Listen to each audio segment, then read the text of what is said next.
So you have my report for this evening's meeting. It has a little yellow tag in the upper right-hand corner. As you will recall, we have been approved to receive a rare participant this year.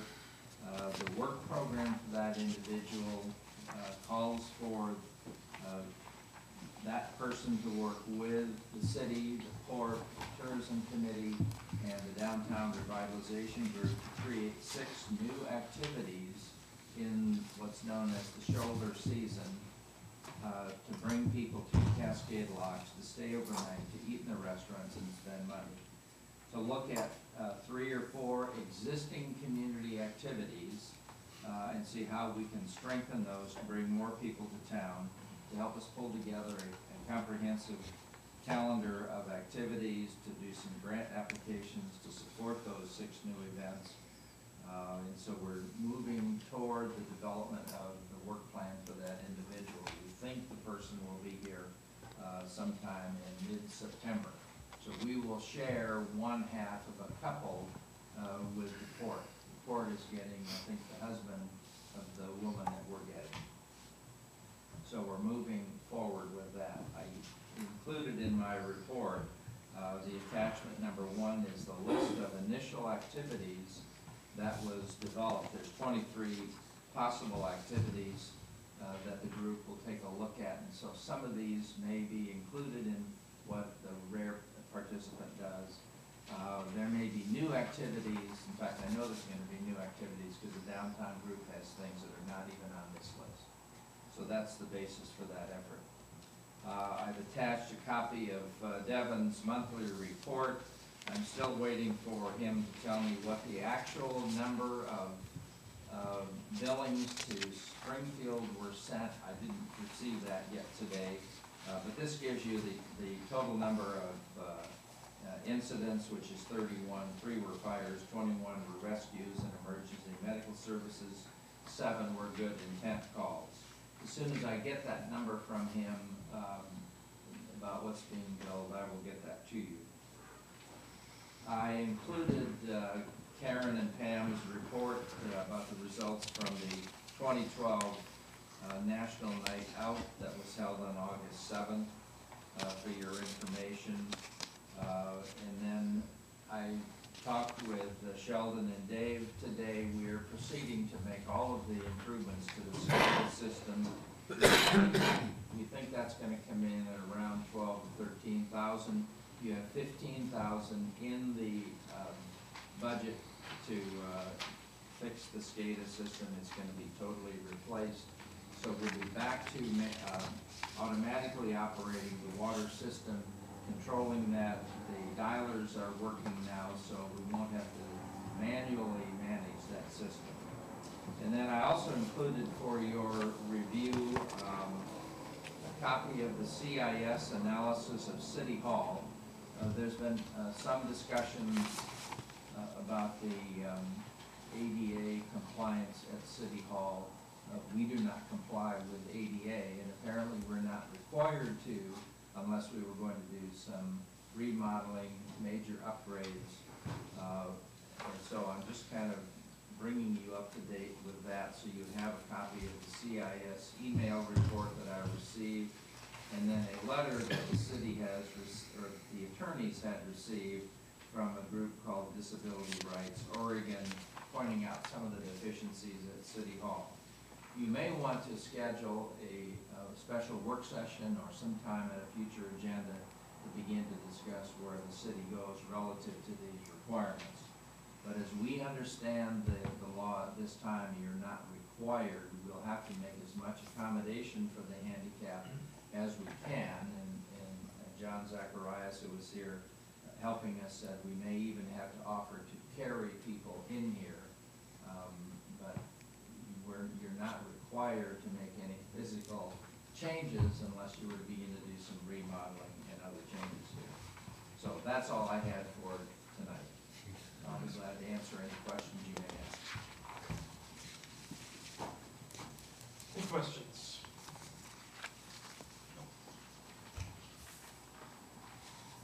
Is there? No. Okay. So going back to number 2, the emergency services monthly report. I I think you're right to point to the building data as being the necessary part of this report. That's we need to get that in there. Exactly. It's just when you do a report, let's just get that data in there as the report, because otherwise, I think we're left with the assumption that it may or may not be getting done. Right. And the reason for this report being requested was to be able to stay on top of the building, so we avoid the pitfalls that are associated with not staying up Exactly. to speed on it. So if we can just make that a regular part of the report, I think that's the appropriate next step, and hopefully for next month, all the limits after that. I just also had a point, I mean, we can nitpick the ADA stuff, but I question where they came up with there's no available resources for hearing or sight impaired, no interpreter for the deaf, because long since before I've been involved, the council agendas have been posted with a listing that it is accessible to persons with disabilities, and that people need to request those kinds of things with 48 hours advance notice. Are we hearing now that that's not adequate, that that's a violation, or is it just an oversight of that accommodation? I would say it's an oversight, because that's what most cities do. You have that listed.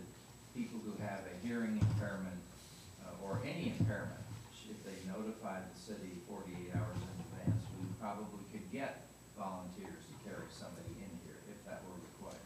But I think all those things can be accommodated. I just sent you the data just Okay. to everything. Okay, so you think CIS just didn't look at that? That's just an oversight.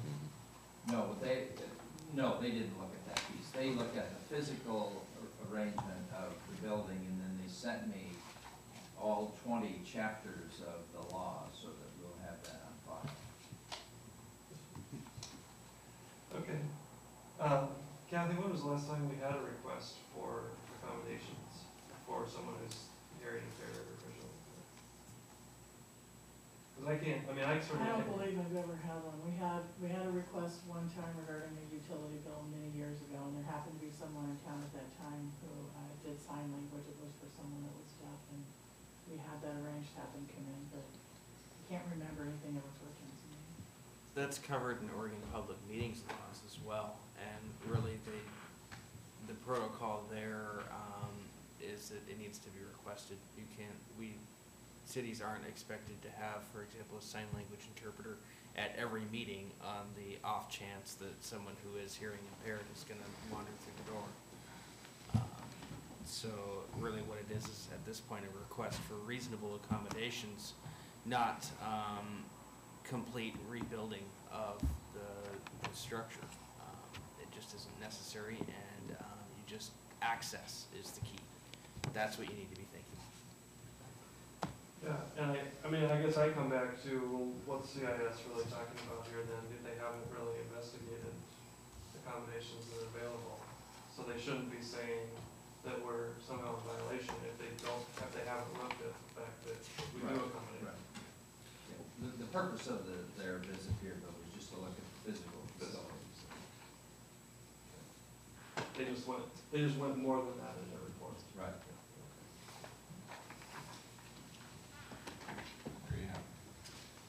Okay, other questions? Randy?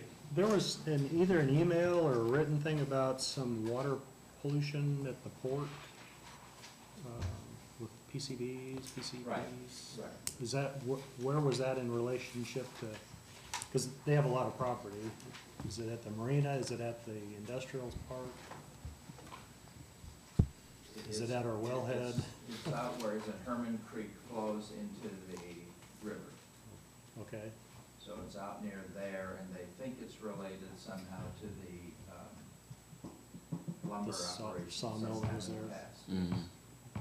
So they're very low levels. You probably read it in my midweek or weekly status Right. report. So that study, DEQ is involved, that study is underway, but they're very low levels. Okay. Thank you. Okay, no more questions then, we'll move on. And we're moving on to mayor and city council comments. Start with you, Randy. Yeah, wanted to ask about the water thing, and then the other thing I wanted to ask about is, because of the break-ins we've had, should we try to get the sheriff in here to talk to everybody on Channel 23 or about strategies they could use to help reduce those? There should be on Channel 23 the suggestions the sheriff gave. I'll double check and make sure they're on. I think they are, but I was thinking more of an interview with the sheriff, with the citizens, Sure. maybe. I think it rises to that occasion to try to get it on TV. We can look into that. Not that every other Monday night are open for vandals, but well, they're all here asking about it. Their homes are being left vacant, but yeah, If you lock your door and you have your pit bull outside, I'm thinking. then you probably. That's all I had, thank you. Brad? Well, first of all, I want to congratulate Mary Ann and the other people of the city. Apparently, we got a clean bill of health on our 2012-2013 budget via the Oregon State Department of Internal Revenue. So just want to say congratulations, and as we already knew, there was nothing was done wrong. We didn't fail to post any meetings, and the state corroborated all of the hard work by the city, and just wanted to say good work, congratulations, and keep it up. I don't have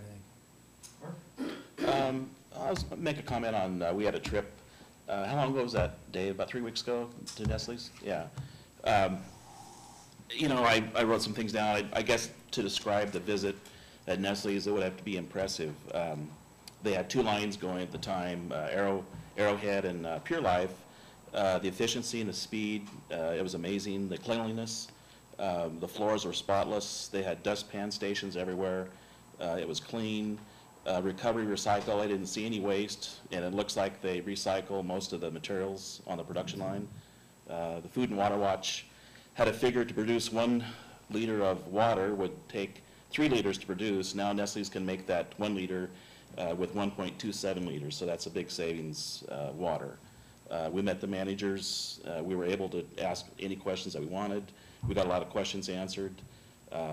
So I left Sacramento feeling very satisfied. I think Nestle's would be a good company for Cascade Locks.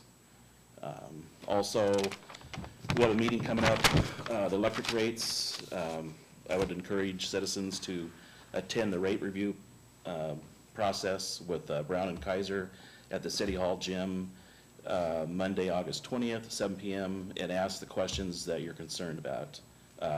Because that's one of the reasons that we picked this group is that, you know, I suggest that you ask, you know, some of the tough questions to see what, if you have any concerns, and that's all I have, so.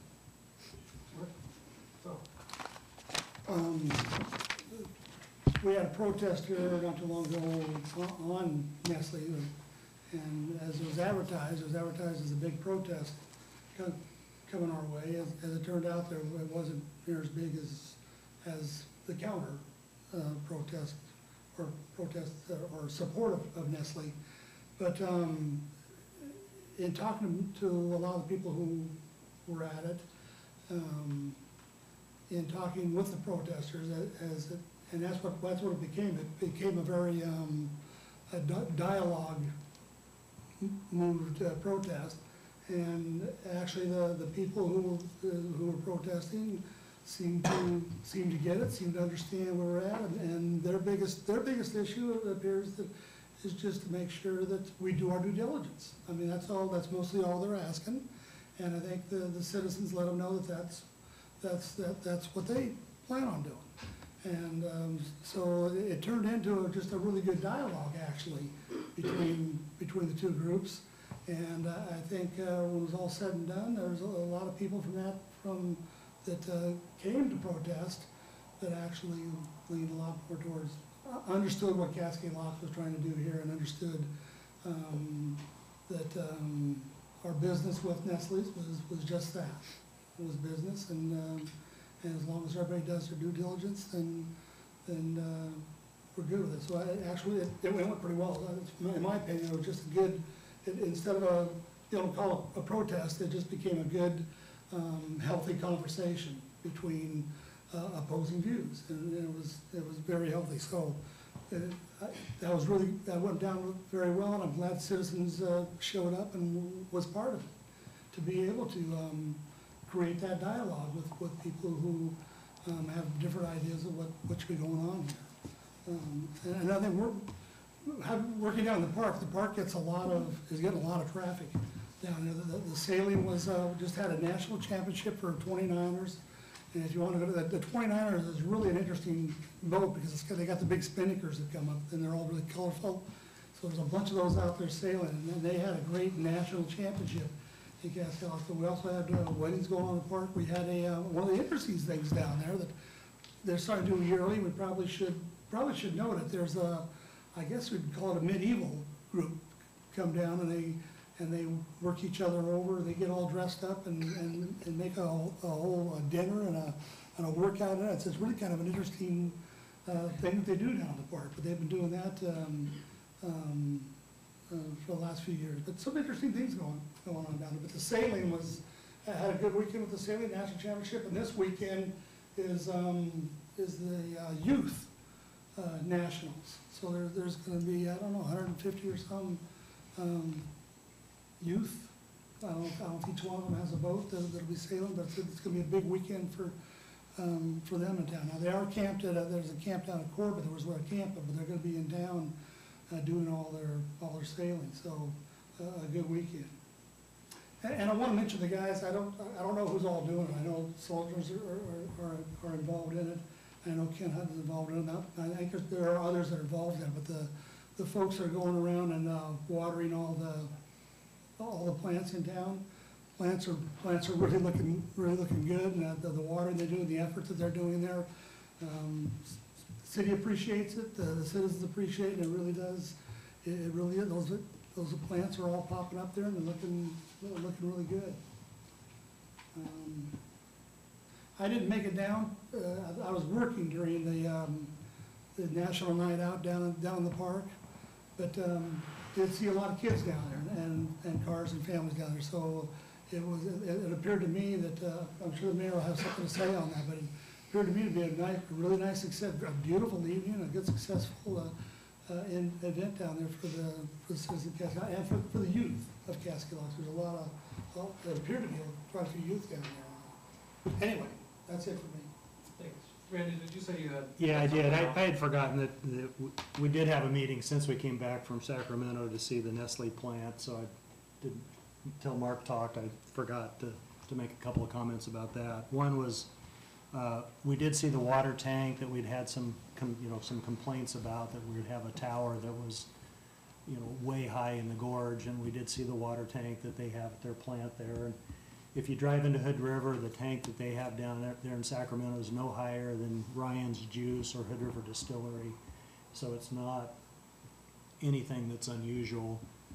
And they also said that they would make, whatever the requirements were, they would meet those. It was a beautiful plant. It was just another industrial customer in an industrial park, which was nice to see. There was no mystery to it. It was a great plant, and from our comments earlier, I have no doubt that Nestle will not build here if we don't have a water source that's going to be reliable for them. We do need to do our own due diligence on that. So I think that's all I have to say. Thank you for the revisit there, Lance. I just wanted to mention that I was happy to attend the National Night Out, the 13th annual National Night Out.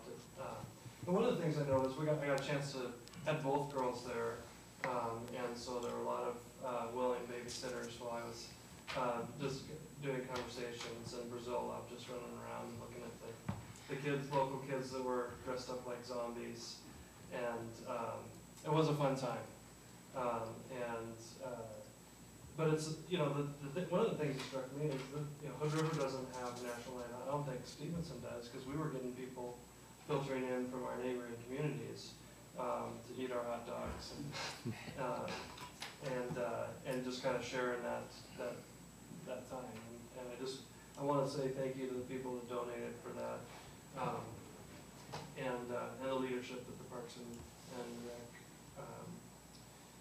committee showed in continuing this event this year, as well as our partnership with the port in providing that facility for the community. I think it was great, well-attended event, and I think everyone had a good time. Just about anyone that was there won a door prize, and that was a lot of door prizes. So that was nice. I also had the chance this Thursday to speak at the Hood River Rotary Club.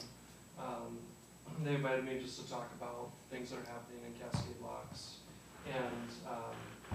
and they gave me 15 minutes, and I tried to get it under, their 15 minute time limit, but there's just so much going on in Cascade Locks that we're proud of, that we need to share, that I was glad they let me run over a little bit. But I just wanted to let you know, I told them a little bit about our port and city partnership in the multifaceted concept for economic development.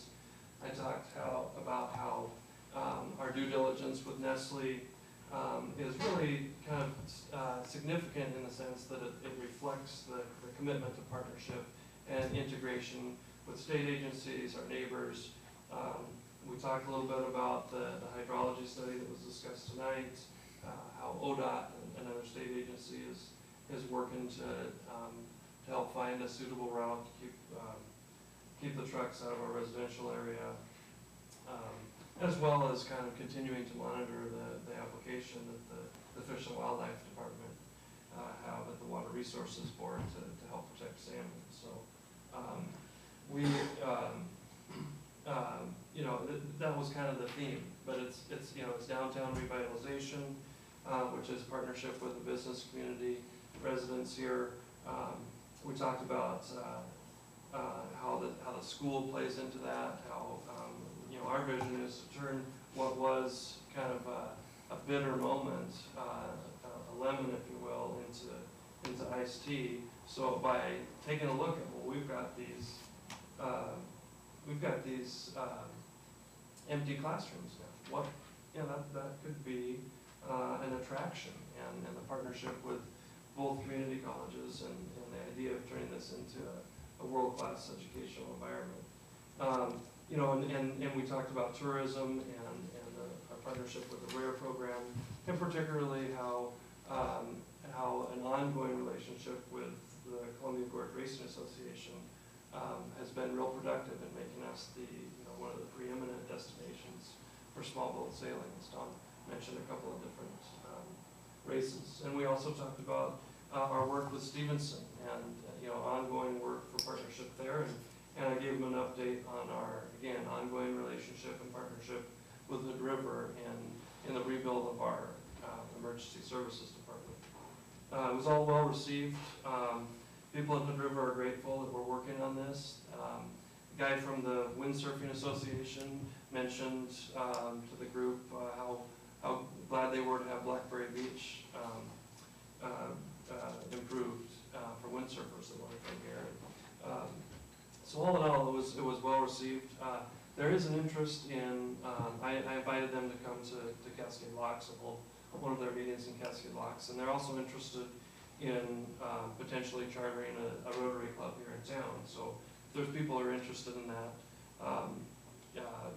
let me know, and I can pass that on to the president of the Hood River Rotary. So that was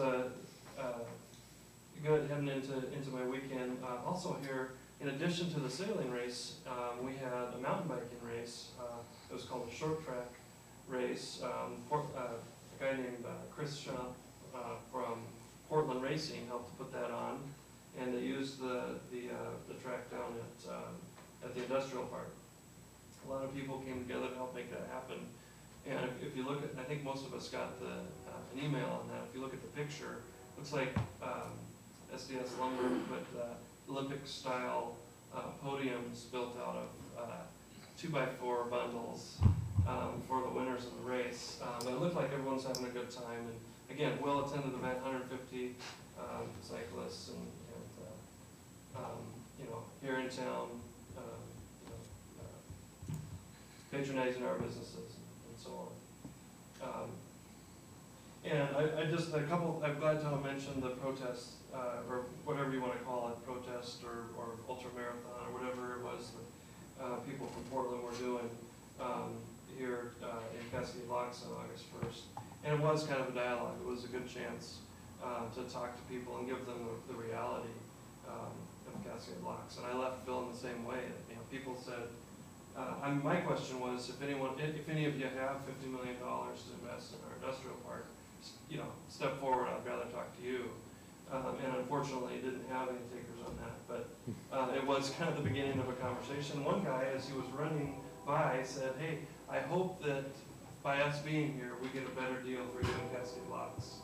Almost just acknowledging that I don't know if I'd use the word inevitability, but the idea that this is something that would be good for our town, that really, it's not so much of a protest as it is a chance to enjoy the scenery in Cascade Locks. And there were people that, that learned about our needs and our efforts to promote economic development here. And the quote I was talking to one of the reporters, I said, it's possible that Nestle didn't make any friends in Cascade Locks today, but the City of Cascade Locks did. And after their efforts to protest, I think they did leave with a better understanding of Cascade Locks. So, last thing I just want to mention, we went through some late night power outages that were planned. We did our best to communicate those power outages through the utility bills and announcements and so forth. But and I want to just commend the staff for doing the work they did to try to minimize that. I would like to ask for a report, if no one objects to that, just kind of, why is it that they have to turn on the power? Because I know that when the lines go down, we're able to get backup power from another source. So why is it that we have to completely turn off the power for hours at a time in the middle of the night? My 3-month-old daughter did notice it, so it's definitely felt here. So, but if we could get just kind of a report either from BPA or maybe Tracy can use one of the microphones. And give us We'll try to kind get of that it, information, so people understand, because it was certainly disruptive. Okay, and that's it for me, thanks. We'll turn now to other matters. Anyone have other matters they'd like to discuss? Paul? Mayor, I do. You have at your table, Mayor, members of the council, the agenda packet for Thursday night's meeting to discuss cable TV, internet, and broadband. So this is all the material we pulled together for you, including the proposal that we received from GorgeNet. So there's your homework in preparation for Thursday night's meeting. That's all I have. Thank you. Okay, we do not have an executive session planned for this evening, so the last item is adjournment. Is there a motion? So moved. Second? Second. Got a motion and a second. Seeing no discussion, we'll move to a vote. All those in favor of adjournment signify by saying aye. Aye. Any opposed, abstentions, motion carries.